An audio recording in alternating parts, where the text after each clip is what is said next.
Thought for the month of August. He that dwelleth in love dwelleth in God, and God in him. This is my thought for the silence. I close my eyes and meditate on what it would mean constantly to dwell in God, and God in me. There have been times when, touching the great power, I have for the moment realized that all things were possible, that all obstacles were dissolved, and I saw God face to face. But I try to realize what it would mean if I always dwelt in that power, and I ask, how in this world of doubt and error and strain and materialism can I dwell always in thoughts of God? The answer comes by learning to love all things, all conditions, all people, for God is love. Emerson had the right conception of this love when he said, "When a man walks with God, his voice shall be sweet as the murmur of the brook or the rustle of the corn. In imagination I am carried into the country, and I walk through meadows of buttercups, down to where the little silvery brook is rushing over the brown stones. I listen to its soothing story, the story of everlasting life. For men may come and men may go, but I go on forever." In my heart is the consciousness that just as the brook is the mirror for the smiling blue of the sky, so I can let my soul be the mirror for God's great love. I can, by my restful presence, give the balm of healing to all who come near me. As the waters of the brook are caught up by the river and carried into the sea to help bear the big ships homeward, so all my thoughts are being carried into the universe to lift on waves of light the souls of those distressed and bear them onward to the shore they wish to reach.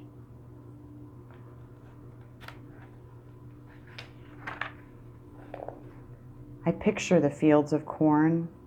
I see the long shining leaves and the pink tassels glittering in the sunshine.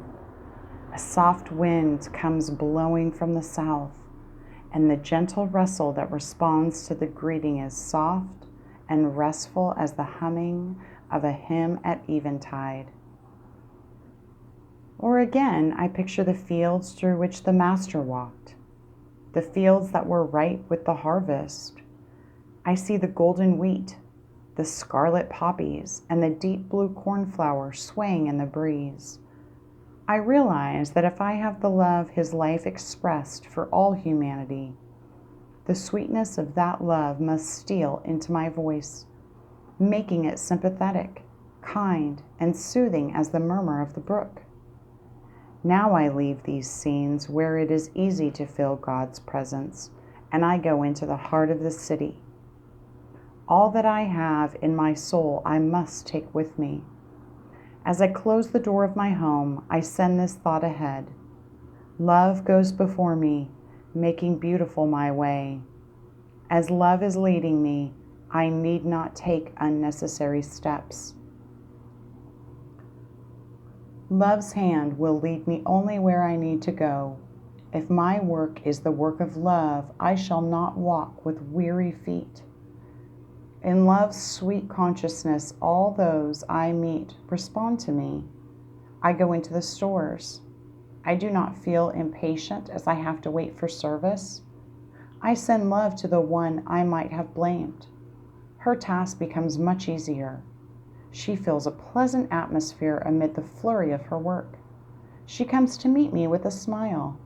The love sent out has crept into her heart and made her service a delight. I step on the crowded cars.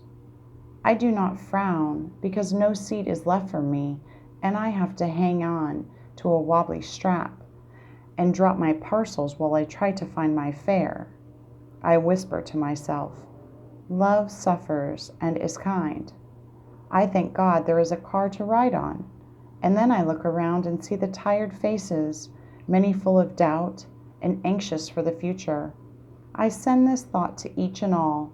Love goes before you, making beautiful your way. I resolve to speak the good word for my neighbor now, to give the flowers of love to her while she most needs them. If her actions to me have not always been kind, she needs my love the more. As I pass her door, I bless her home. I see the power of the all good within her. I know that if we would bring peace to earth, we must love every individual as ourselves, for love alone will win the world. I concentrate upon this for a while. I realize that I am just a golden link in the chain encircling the globe. I see my link made powerful and strong. I see love written over it in golden letters. I see the other links grow brighter and reflect its light. I know my work must be just to let that link shine. Whether I mix with the great crowd or keep the silence in my room, it matters not. If my link keeps its place like a bright shining sun, it will give light and strength to all. I visualize the new built from the old. I see swords beaten into plowshares and spears into pruning hooks. I arise. I open my doors. I walk through my rooms repeating, "He that dwelleth in love dwelleth in God." I realize my house is God's house, and a welcome awaits all that He needs, that He sends to me. I open my window and send out to the universe my beautiful thoughts of love, and I know those ready to receive them will be blessed and brought into a fuller consciousness of God.